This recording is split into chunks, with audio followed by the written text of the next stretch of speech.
Well, thank you so much for that kind invitation, and thank you for having me this morning.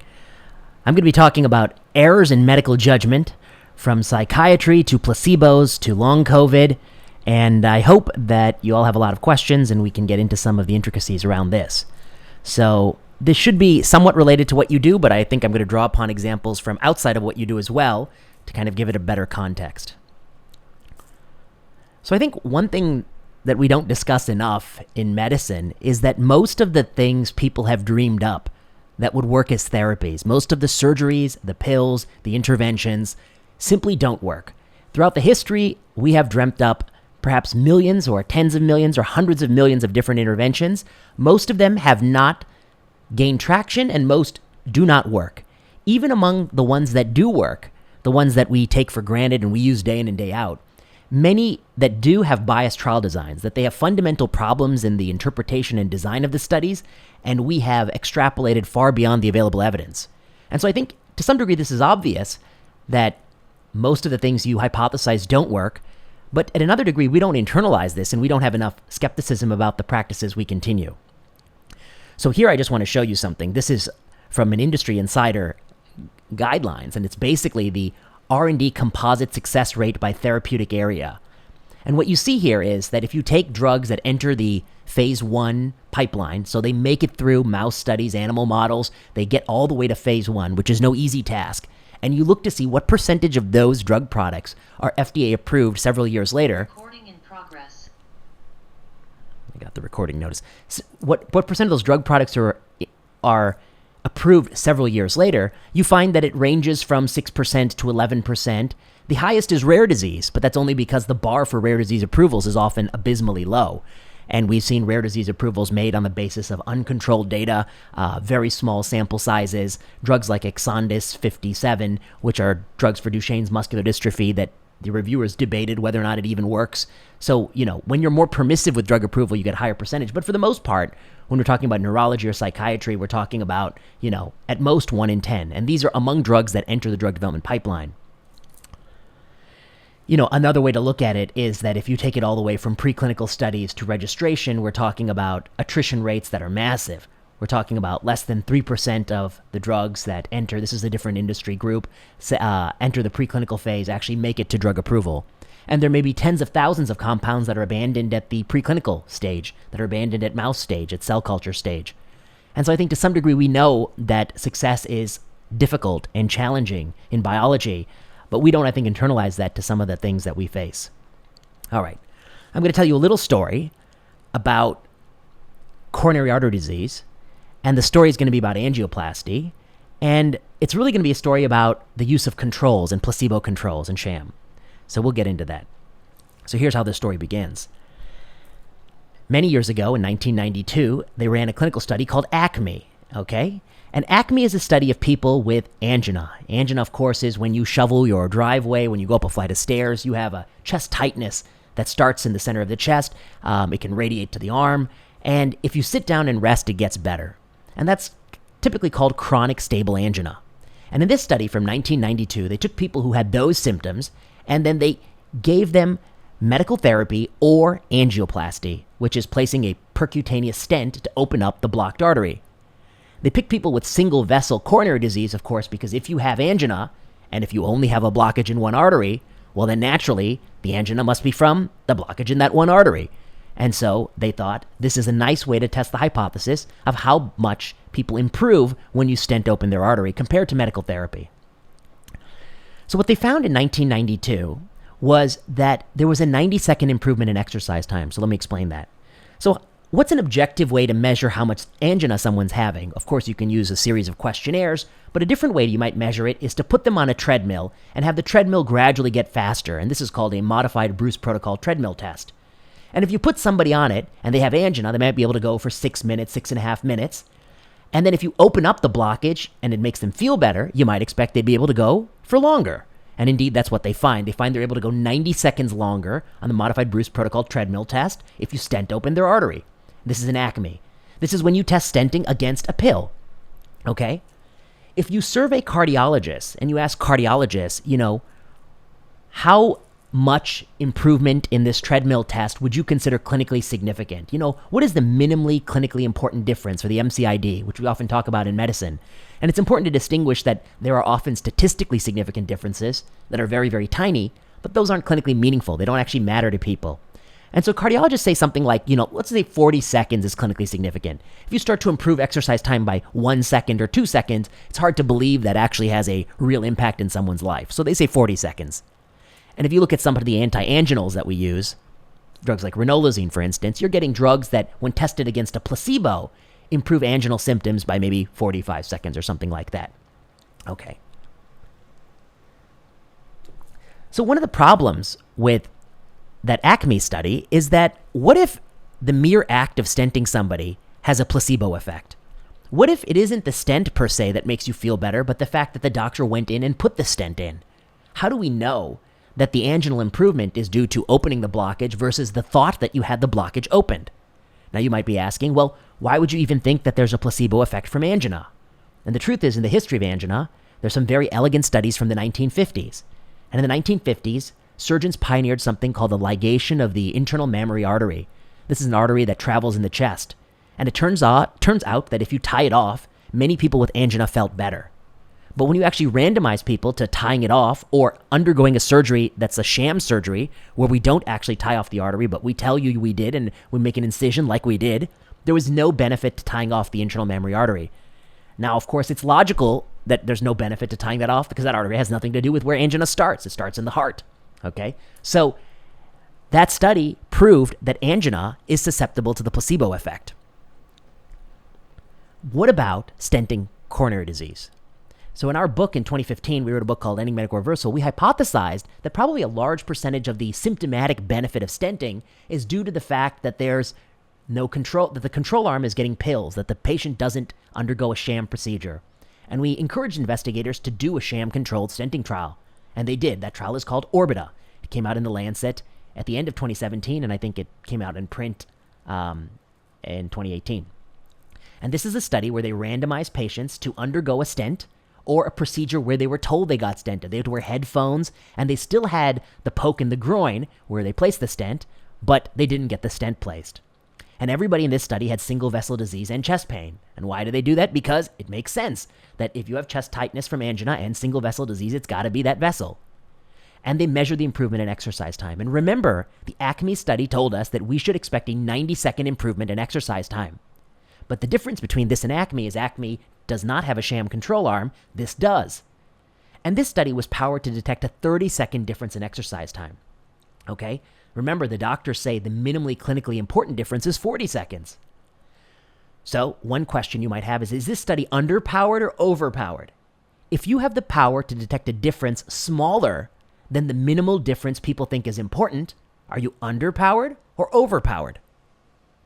Normally, if this were an interactive discussion, I would have somebody shout out the answer. Somebody can shout it out, but I think you're all muted. I'll give it a... Yes, you're overpowered. That's right. You're overpowered. You're powered to detect a difference smaller than the minimal difference we think is significant. So if your trial fails to find a benefit, you can be confident that you're excluding clinically important differences. So that's absolutely right. Okay, so what does Orbita show? This is a picture showing you, they've actually published all the pictures of the coronaries to prove to people that they're not cheating here. These are real bad lesions. These are highly stenotic lesions, and these people feel terrible. They've got angina. And of course, the difference between stenting and placebo, now it's not a pill, it's the invasive procedure you think you had it done, a sham procedure. The difference between the two arms is not 90 seconds, it's 16.6 seconds, and the p-value is not significant, it's 0.2. This is a negative study. And Orbita is widely interpreted to say that when you take all your pills, your medical therapy, if you randomize someone on top of medications to stenting or placebo, there is no benefit to that stent. That stent is just a placebo benefit. Actually, both groups do get better. But the problem is they don't get any better than if you just merely think we did it to you. Okay, this is provocative to me. 90 seconds, which was statistically and clinically significant, but the control arm was a pill, not an invasive procedure. 40 seconds is the minimally clinically meaningful effect. 30 seconds is the power calc, and we get 16 seconds, which is non-significant with a sham control. To me, this is a very damning study. It shows two things. One, it shows that actually Most of the improvement of this procedure is the placebo effect. And actually, beyond the placebo effect, it's hard to detect a benefit from providing the stent. Now, the authors of Orbita recently replicated Orbita with Orbita 2. In Orbita 2, they make you stop all the pills you're on, and then they reran the study, stenting versus no stenting, and they do find a benefit if you stop all your medication. But that doesn't really make sense clinically, because you wouldn't want to just stop someone's medication. And cardiologists have interpreted that to mean we can keep doing what we're doing. Of course, that's what they want to do. But to me, that's sort of a flawed interpretation, and I could talk about that at length, but that's not the point of this lecture. The point of this lecture is that this is a procedure that improved angina, something we think is a very organic symptom, and yet that effect was mostly driven by the perception you had it done and not actually having it done. I think we see this over and over in biomedicine. Sham controls are almost always needed for subjective endpoints. This was a randomized study that randomized people to albuterol, placebo albuterol, sham acupuncture, and no intervention. And on the top, you see how well do people feel. And it turns out albuterol, placebo albuterol, and sham acupuncture make people feel a lot better than doing nothing. This is for asthma. But only albuterol actually improves the FEV1, and placebo, sham acupuncture, no intervention don't. But what does that tell you? It tells you that even something like asthma is incredibly susceptible to the placebo effect. Okay? I think the placebo effect is a very dominant effect in biology, and we often miss it because we're not running appropriately controlled studies. There are many, many mechanical interventions in medicine that have been debunked when we subjected them to sham-controlled randomized studies. One is meniscectomy, people who tear the meniscus. Well, actually, it works better than conservative management, except when you do a sham partial meniscectomy. Debridement for knee osteoarthritis, that's a New England Journal paper. Vertebroplasty, the placement of polyacrylamide cement for fractured bones. Lumbar steroid injections, stable angina, and I have something here called RV pacing for hokum. I'll skip that. That's a little bit more cardiology focused. It's gotten so bad, I think, that many people, like Rita Redberg, who's a faculty member here, my colleague, she wrote a New England Journal perspective a few years ago that we need sham controls in medical device trials. That if you're really making the claim that this invasive, costly, harmful, because all devices have harms, improves outcomes, you need to show me that it's beyond what would happen from merely the suggestion that we did it. Okay, so what does that have to do with psychiatry? I think in psychiatry, we have to be very careful that our conclusions about the efficacy of psychiatric therapies is not merely finding the placebo effect. And I think this is an elegant study I saw in Nature Mental Health, a randomized control trial of ketamine for depression. And I'm very curious what you all think about this. But to me, this is the way the studies need to be done. Of course, if you give somebody ketamine, they know they had ketamine, okay?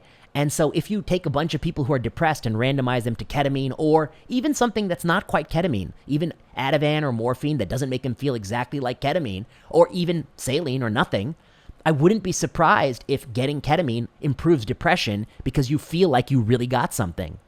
But what happens if you take people with depression who are undergoing surgery for some other purpose, and then you randomize them to ketamine masked by surgical anesthesia? So this is the clever part of this study. Everybody is getting the surgery, and everyone's going to be knocked out for the surgery, so they're not going to remember what happened. And under those circumstances, if you give ketamine, do you improve depression? And if you believe ketamine has something to do with brain chemistry, that it improves depression beyond the placebo effect of ketamine, I think you would expect that ketamine would work even when you knock someone out and give him ketamine. Okay? And this came out in Nature Mental Health, and this was the primary outcome. Of course, the depression score is high.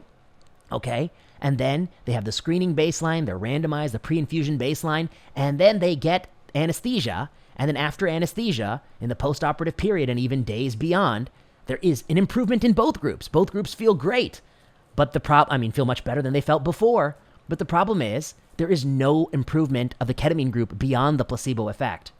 And they do these kind of clever things about, do you guess ketamine, guess placebo, or guess neither? And does that vary by which arm you are? And I think they show rather convincingly that this group of people, they didn't know what they got, which is one way to kind of assess blinding. Okay? But to me, this is very damning.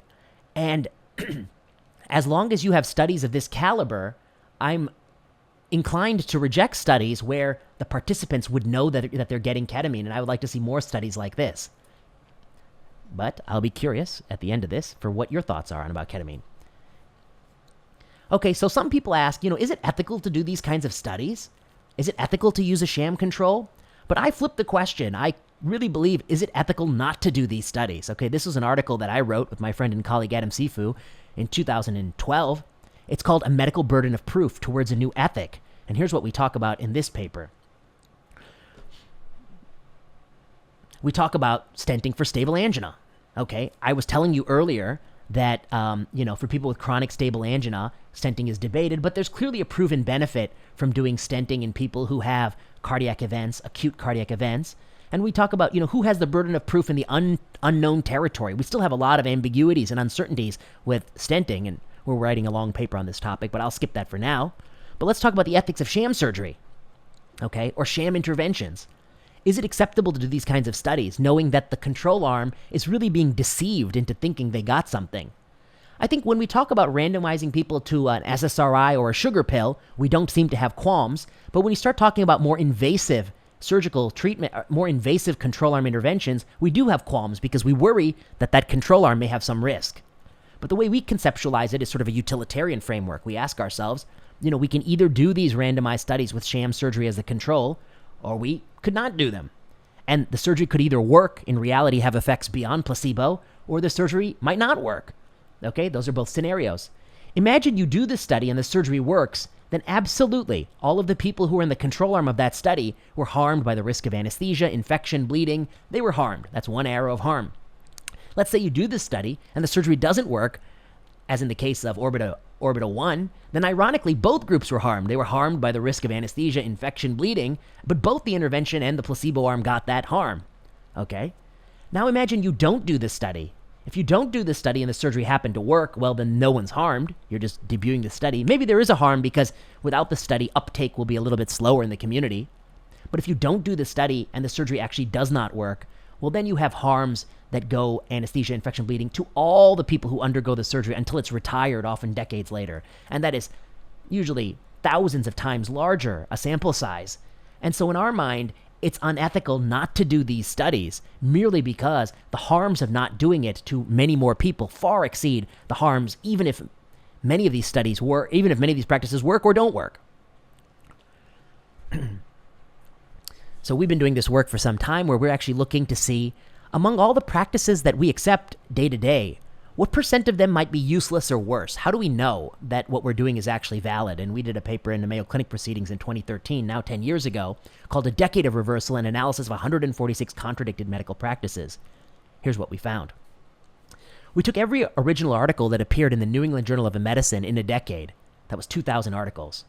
And the first thing we did was we removed any article that was about biology. So, for instance, Mighty 88 mutations predict Waldenstrom's. We threw those out. Those are biological articles that appear in Nature, Cell, or Science. We focused on the articles that concerned a medical practice that had to do with something doctors were doing day in and day out. And among these 1,300 articles that concerned something we all do, we asked, what percent test something new? Is this new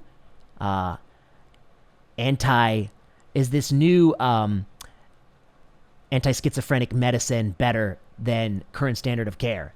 And if you test something new, a new pill coming to market, 77% of the time the New England Journal finds it beneficial, and only 17% of the time the new pill is not better than what we're doing. And this is what people mean by publication bias or selective reporting bias.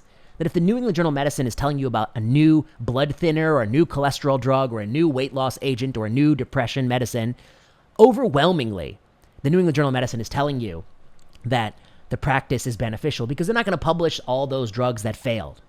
Okay. But there's also a fraction of New England Journal articles that test established practices, drugs that we've been giving day in and day out. And here it turns out 38% find that the practice is beneficial. They reaffirm what we're doing. But 40% find the practice is no better or worse than a prior or lesser standard of care, or what we call a reversal. And so the provocative thing is, when you test established practice, I think there is less of a publication bias in terms of results, because merely testing standard of care is provocative. If you confirm that it works or disconfirm it, you're going to generate a broad and passionate discussion. And here you find the breakdown is roughly 50-50, which it gives you some pause that if you were to test rigorously many of the things we take for granted that they work, you might find that 40% of them actually don't. We detailed all of the reversals in the supplementary appendix, 146 reversals, And in my mind, I'll give you one example. Let me broadly, but I mean, you should read the list of reversals. It's really what gets left out of the textbooks of medicine. I mean, I guess I want to say one thing, which is that when you read the textbook of medicine, it makes it seem like medicine marches inexorably towards progress, that we build upon what came before. That's not an accurate history of medicine. That's merely the way textbooks have to be written. The textbook cannot afford to waste pages on all the blind alleys and cul-de-sacs we went down over the last 50 years because the textbook has to tell you how to practice this year. And so the textbook will be 15 times as long if it told you about every harebrained idea somebody had that didn't succeed. So textbooks make it seem like medicine is unyielding progress.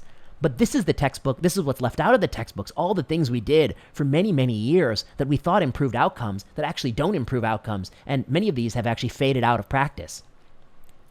This includes every corner of medicine, from medications to procedures to devices to surgeries to screening tests to over-the-counter medications to vitamins to supplements to treatment algorithms where people come in and we have a strategy to risk stratify them or change their medication, even those the routine application of those algorithms has failed.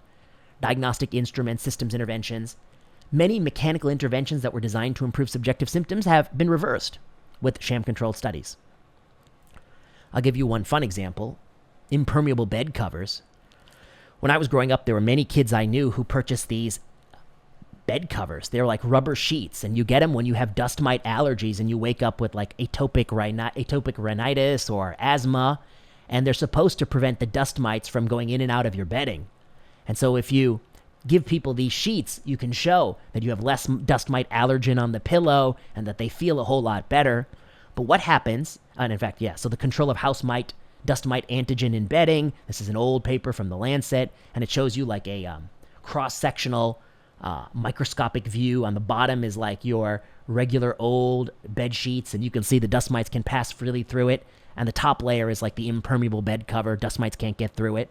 It feels miserable to sleep on, of course. People leave out that fact. It's like sleeping in a hospital bed with their rubber pillows. And in fact, you can show that if you put these Ventiflex on compared to control, you have much less dust mite allergen in the bedding, which is a surrogate endpoint. And yet this surrogate endpoint leads to this cottage industry of like $30 million of sales of this bedding and people washing their covers and all these kinds of things. And what happens when you actually do a randomized controlled trial of 1,000 people to the impermeable bed covers? The question becomes, what should you give the control group? And one answer of what to give them is you give them regular sheets. But perhaps a better answer of what to give them is you give them the same impermeable bed covers, except you've poked holes in it to actually allow dust mites to pass through freely. And that's what they did, an active intervention group. And what they found was that actually, again, like always in placebo-controlled studies, both groups get better. All patients, mite-sensitive patients, both groups get better over time, but there's no statistical difference between the real bed covers and then the placebo or sham bed covers. So it is, the subjective feeling at least, appears largely a placebo effect. Let's talk about active and passive placebo. I think I've got some problems with your SSRI literature and SNRI literature. And a couple of the problems I have is, number one problem with the literature is the duration of the studies. I mean, and actually, if any of your residents are interested in looking at this, we need somebody to help us do this. We started this project a few years ago, but the person doing it kind of fell off. But I wanted to do a study where you take all of these drugs that are FDA approved and you ask, what is the single longest study duration you can find? And I think that the majority were tested for 8 and 12 weeks. So I guess my question is, if somebody is taking Paxlovid, somebody's taking paroxetine, or somebody is taking fluoxetine or sertraline for 2 years or 3 years, what evidence do we really have that they continue to derive a benefit at 36 months versus had they never started in the first place? And there are some studies about discontinuing the drugs, and if you discontinue, the group that discontinues gets worse. But that to me is actually not exactly the same question as, would you have been better off 36 months later had you started, because of things like withdrawal effects? So that's one problem. One problem I have is the duration of treatment. We all know many people who've been taking it for 15 years.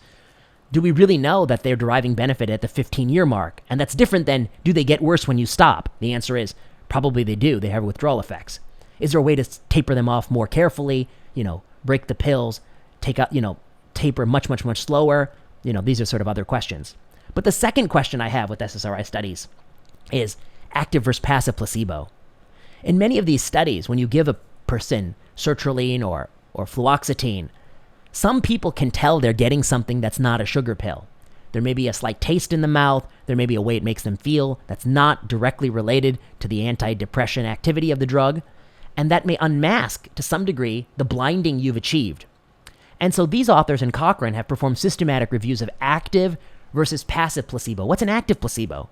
Instead of giving somebody a pure sugar pill, you have a little bit of a metallic taste on it, a little bit of an antihistamine effect, a little bit of an atropine effect on it. And by having a little bit of that sugar pill be some side effect, you might trick people into thinking they're getting something for their depression to make them feel better. And this to me is a much better control for psychiatric medications, is that it mimics to some degree the dominant side effect of the medication. And if you mimic that side effect, do you still get an antidepressive effect? So some of the effect of SSRI might be because they produce side effects. Those side effects might alert the patient into thinking they're getting something. They may feel the depression is lifting, but it is detection of the side effect and not actual improvement on the psychology or the biology of depression. And in fact, there are some studies, I think this is Irving Kirsch, that shows that if you look at responders and non-responders, that responders are much more likely to know what they're getting than non-responders, suggesting that it might be some unmasking. But again, this is not really conclusive either. So how do we know that it's the pill that gives the metallic taste, then you can tell that that's why your depression is better, versus it's the pill that gives a metallic taste and improves the depression and you can tell? And so that, I think, is the crux of these studies. That's why, rather than asking people what you think they got, you need to sort of have an active control built in. And first, ensure your active control has some comparable level of side effects. And the conclusion of the Cochrane review is clear. The more conservative estimates from the present analysis found that the differences between antidepressants and active placebos were small. This suggests that unblinding effects may inflate the efficacy of antidepressants in trials using inert placebos. Okay.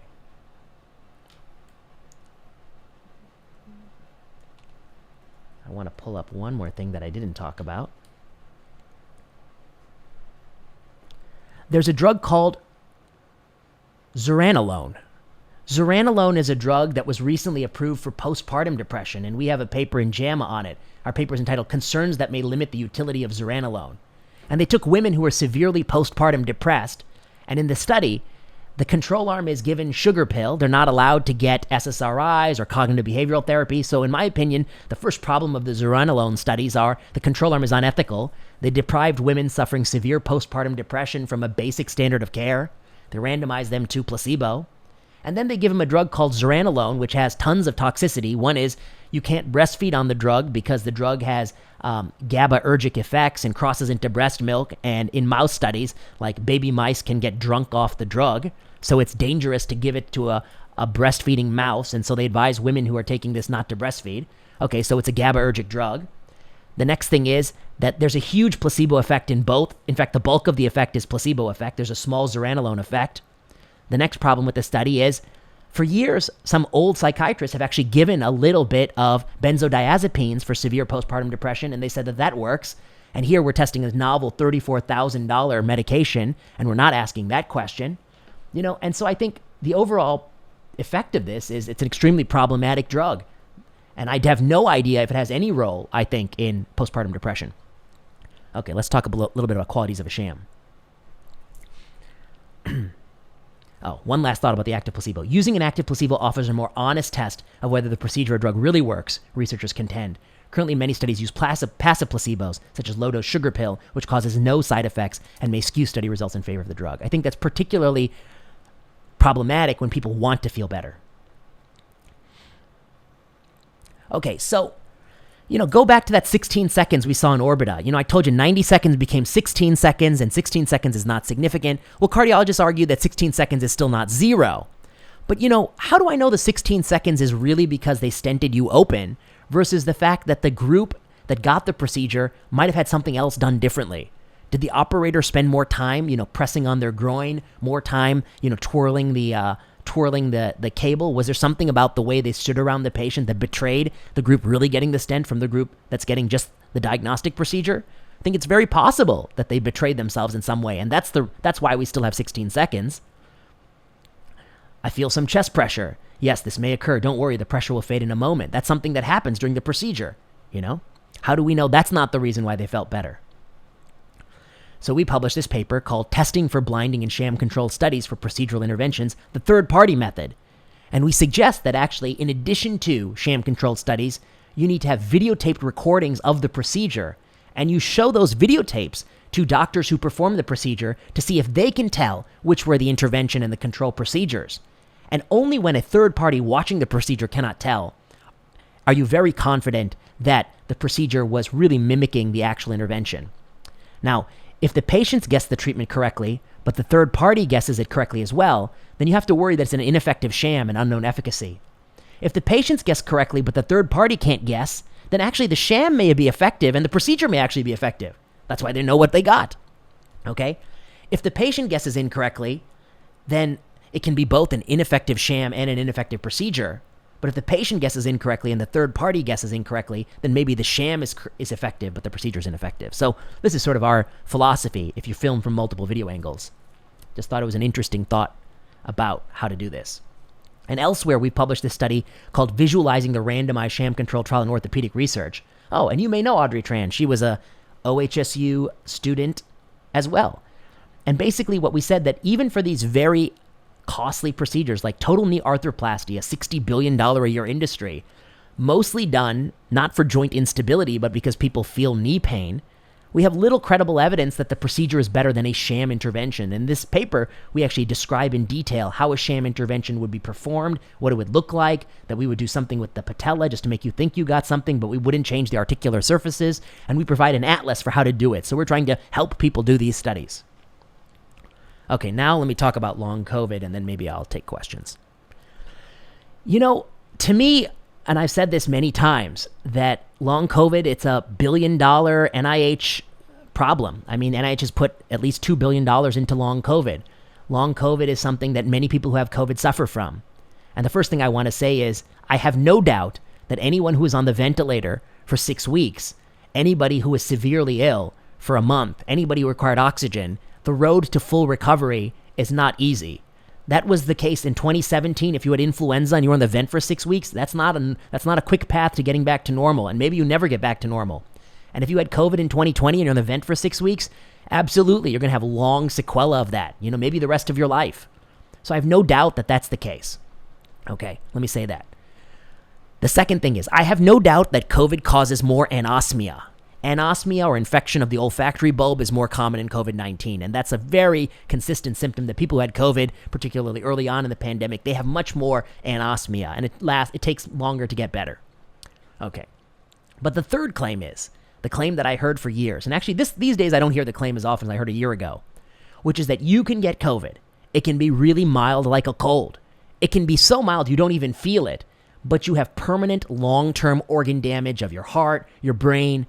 You have long-term severe damage, and this is more than getting equally sick with a cold or influenza or RSV. This is unique to COVID, and that to me is the claim advanced by Ed Yong and others. That's the claim why all these universities are creating these long COVID clinics, which one has to wonder about the financial conflicts of interest. The university is making hand over fist money from doing all sorts of procedures on people who have these symptoms, and this is the part to me. You have mild or asymptomatic COVID-19, but very long, debilitating symptoms that I have a difficulty with, because I have seen no convincing evidence that that exists beyond getting equally sick with any other virus. And this is a really brilliant article that came out, says we might have long COVID all wrong. Some post-COVID symptoms may be produced by the brain, but does that make them any less real? And so my question is this should be the front and center for psychiatry. This is by Natalie Shore. And not, I think, pulmonology and cardiology, until someone convinces me that there's actually some biological difference, that you can get mild COVID and have long-term organ damage. We've studied this in a number of papers. One, the comparability of control groups and comparison groups in studies of long COVID. We find that many of these studies, they're not using control groups, and when they do use control groups, they're not the right control groups. You need to control long sequela of COVID with a group of people that had a different respiratory virus who were equally sick. And then show me that mild COVID has way more brain fog than mild influenza, for instance. Okay? We have another paper in BMJ, which is called How Methodologic Pitfalls Have Created Widespread Misunderstanding About Long COVID. I think the incidence of this is wildly exaggerated. It leads many people who don't know or have other problems to attribute that falsely to COVID. It's created a fiasco for long COVID interventional studies. We have a third paper on the criteria to enroll in a randomized study for long COVID interventions, and that's unclear because there's no consensus definition of what this is. Okay, this is a very elegant study that came out from the NIH group, and they took patients, about 100 people in both groups, control patients and long COVID patients, 120, 189. These patients with long COVID, like 65% of these people who had COVID definitely had long COVID. The control people, they tested in their blood and made sure they never had COVID. And then they ran they showed that that if you have COVID, you have much more fatigue and dyspnea and anosmia and all these sorts of things. But they ran 200 blood tests. And across those 200 blood tests, there's absolutely no difference in lymphocyte subsets and CSR and chemistries and liver function tests and immunoglobulins and T cell subsets. And there's no difference in coagulation factors. And so people tell me that that's because long COVID damages the body and damages all these organs in ways that are not captured by these 200 blood tests. But to me, that is such a preposterous claim. These are 200 validated blood tests that test all of the organs of the body. And if long COVID is affecting so many organs and hitting so many different pathways, to tell me that it has no effect on any of these 200 blood tests, I think is rather a bold claim. It would have some effect on downstream LFTs or coags or something. And if you don't find any of that difference, I think you have to ask yourself, is this something that's best treated with a psychiatric strategy? Here's another paper. This came out, I think, of Norway. And they looked to see people who had long COVID symptoms and whether or not having positive COVID testing had anything to do with it. And COVID testing had almost no association. That's what light colors mean, no association with any of the laboratory abnormalities and any of the long COVID symptoms. Meanwhile, the things that travel part and parcel with long COVID is anxiety, depression, negative emotions, neuroticism, worrying, body vigilance. These are highly associated with thinking you had long COVID, not having had COVID. That's actually very weakly associated with thinking you had long COVID. Fatigue and neuroticism and emotional maladjustment and loneliness and depression are all linked, but none of that is linked to prior COVID-19. Okay, I'm going to pause there. I have another part about multiple hypothesis testing. I will leave that for another day. I mean, my takeaway point here is, I think, it is an opportunity for psychiatry to say that many of these people who had mild or asymptomatic disease, who are suffering in long COVID clinics, probably would benefit from sort of a psychiatric strategy. And we can randomize them to counseling, group counseling, randomize them to different psychiatric drugs, and see whether or not there is a benefit of venlafaxine or sertraline. Meanwhile, they're randomizing them to Paxlovid. I mean, let me talk about that. There's an ongoing study from Yale that takes people with long COVID and it randomizes it to Paxlovid, which is two drugs. One is ritonavir and the other is an anti-COVID drug. And the control arm gets ritonavir. They're doing that because they want an active placebo. But I have a problem with that too, because actually what you want with an active placebo is not a drug that's actually harmful. Ritonavir is actually a real drug and it's actually harmful. It actually changes your cholesterol levels. It has clear side effects. So to me, that's not a great control. It should be a drug which has some of the side effect or taste of Paxlovid, but in a non-toxic, non-harmful, non-biologic way. But they're testing Paxlovid in long COVID, which means they think it has something to do with viral persistence. Again, there's very little evidence that that's the case beyond other respiratory viruses. And they're not testing, I think, some of the things that might be much more helpful to test in this population. Okay, I am going to stop there and take questions on any of these topics. But those are my thoughts on, I think, placebos, some thoughts about psychiatry, ways in which the field could get stronger, and some skepticism I have about drug products, especially zuranolone.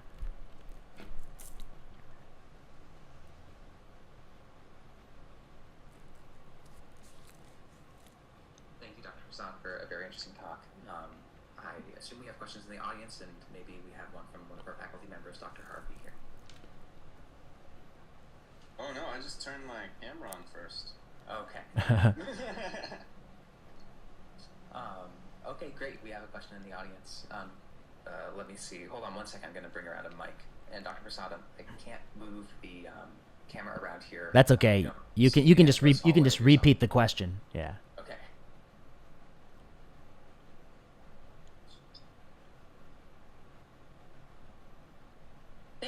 for this talk. I really, really appreciated it.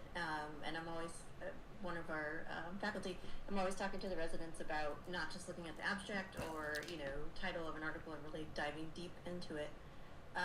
But I'm curious your thoughts on how do we harness, the depth of value of the placebo effect in a ethical way with our patients? Yeah, that's a great question. I mean, I think the person who has done a lot of work in that space is named Ted Kapchuk from Harvard, and one of his studies was where they took people with irritable bowel syndrome, or IBS, and they randomized them to placebo or nothing. But this time in the placebo arm, they actually said, this is placebo. It's actually, you are going to be taking a sugar pill. Some people find that this benefits them. So they call this paper, I think, placebo without deception. Like, it's a placebo, but I'm telling you this is a placebo. It's actually, there's a sugar pill. Some people find it helps them. And actually, they found that actually it did help them beyond doing nothing. And so even when you told them that it was a placebo, that they derived some benefit. So I guess what I would say is, I actually, philosophically, I think I don't have a problem with the idea of using placebos to help our patients. And to some degree, as a doctor, when you spend more time in the room and you're comforting with somebody, some might argue that that's all part of the placebo effect. You're trying to, exaggerate, or you're trying to show them that you're kind, and that makes your therapies work better for them. So I think maybe we all lean into that a little bit. And I have no problem with, taking advantage of being kind to somebody, making them feel better, or telling them you're offering something that some people find helpful. But to me, the things that are important about placebos are, one, that placebos are safe, that they don't have like rare side effects. So I would say that if stenting chronic stable angina is a placebo, to me it's not the safest, because every once in a while you dissect a coronary. Two, I think it should be cheap. Cheaper placebos are better than $34,000 a pill, And then the third question is, what are the ongoing, what are the alternatives? And it's not that it is not standing between them and some other therapy that might actually benefit them.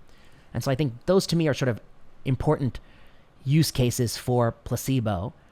And I suspect almost all doctors have taken advantage of the placebo effect by prescribing at some point a drug you didn't think would work. For instance, gabapentin, that you really don't think works that well for somebody with this sort of, a nerve pain that you just don't know where it's coming from and you don't know what to do about it, and you just increase the gabapentin.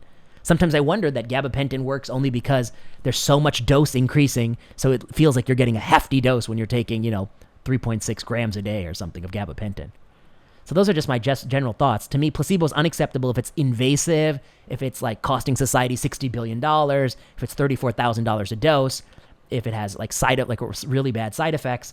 But beyond that, I think, we could, it's not for me to decide, but it's debatable. I think if it's cheap and safe, many things may benefit our patients. And to some degree, I think it's hard to, I see bedside manner is a placebo we offer. It's part of what makes our patients feel reassured. Thank you for the talk, Dr. Prasad. I'm a resident at the program. Kind of building off of what you guys were just talking about, I may be a little out of date with the research, but from my understanding, the placebo effect that you were mentioning, like even if the patient knows that they have a placebo, if they have a strong enough relationship with the doctor, they still show some clinical benefit. With that being said, within all these studies, how do they even control for the different kind of doctor-patient relationships that, say, the surgeon is having with the patient, like whether or not the surgeon is just like, yep, this is what we're doing, versus a more meaningful conversation with the patient feels that they have an actual connection with the doctor? Yeah, I would say that that's a really interesting question, and probably like the most unexplored part of medicine. Okay, I think like how we conduct ourselves in the bedside as a paucity of studies.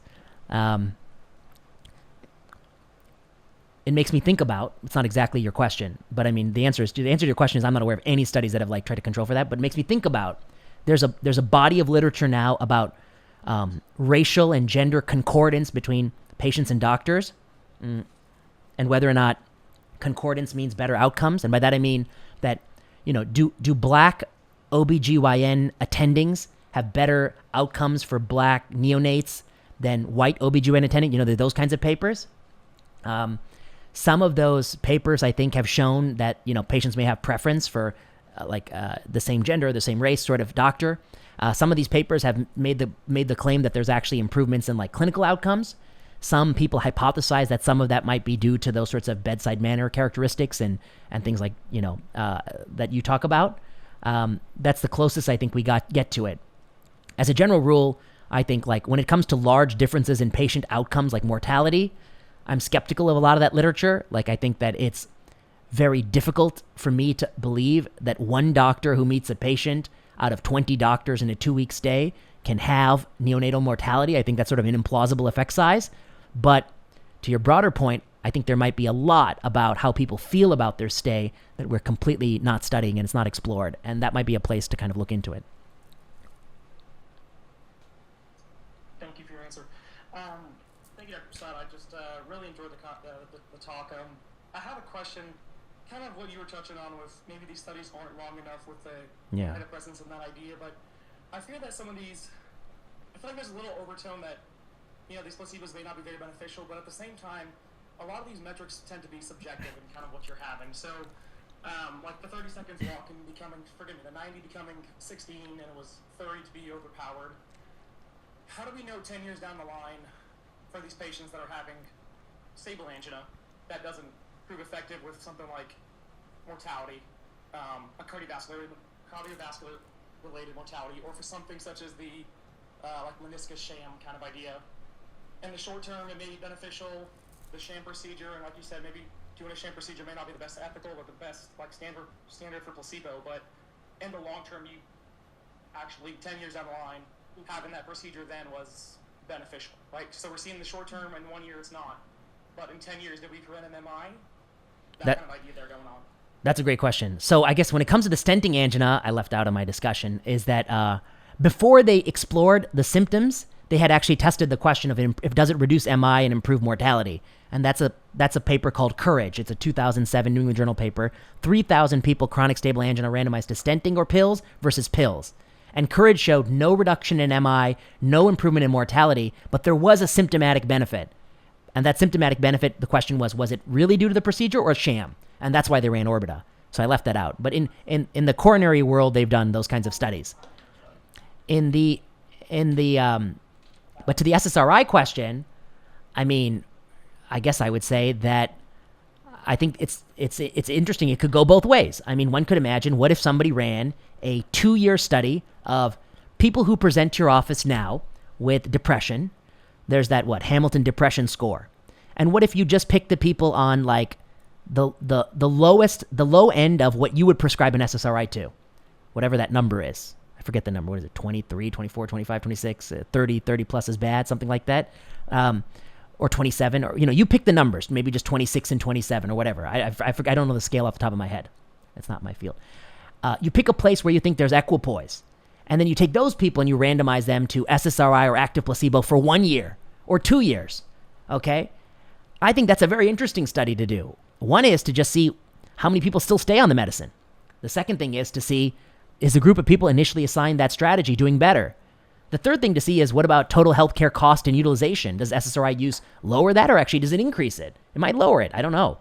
But to me, those are the studies that, you know, FDA or professional groups or NIH should have done maybe 15, 20 years ago, but they never did. They proved most things based on short-term things. And then the last thing I would say is that, in my experience, most things in medicine, the effect is biggest early, it gets smaller with time, the effects diminish with less compliance, things like that. It's rare that an intervention has gaining benefits over time. That's just my bias. Oh, let's see, hypnosis.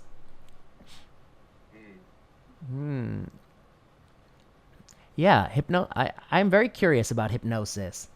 And I guess to me, I've heard a lot about hypnosis, but I've never experienced it. So to me, I'm not even sure what is it like? And I wonder whether or not, if hypnosis is cheap and effective, if it could be harnessed as a placebo. And I also wonder whether or not, how could you test hypnosis against something that might make someone think they're being hypnotized, but it's not exactly they're not being hypnotized, whatever. I guess I guess I don't know what it is that defines the hypnotic state. So that's, but I think it's very interesting. It seems like it would be cheaper than zuranolone, for instance, hypnosis, I would say. Yeah. Can anybody speak to that? Just for the purposes of discussion? I can't. Okay, well, if people are mulling any potential other questions, Dr. Prasad, just wanted to let you know, you've had a room full of psychiatrists wrapped. Oh, good. So, yeah, for speaking to some group of people not in your field, you've given us a lot to mull. Any other questions in the audience? Yes. Okay. I'm not a physician. I'm a social worker. Dr. Prasad, can you hear? A little bit, yeah.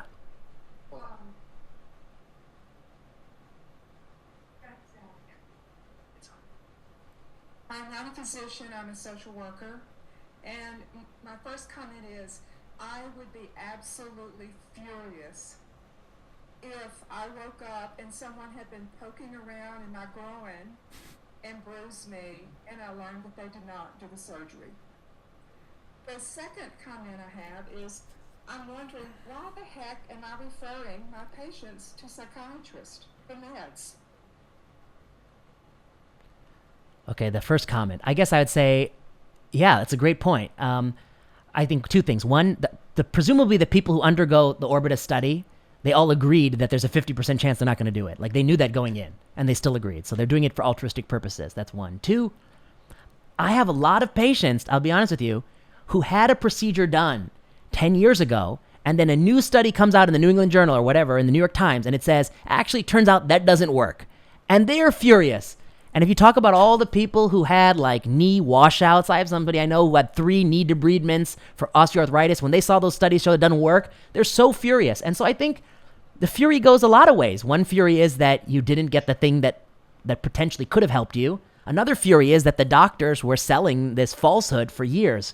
And I think people get angry, particularly when the doctor sold it to them very hard.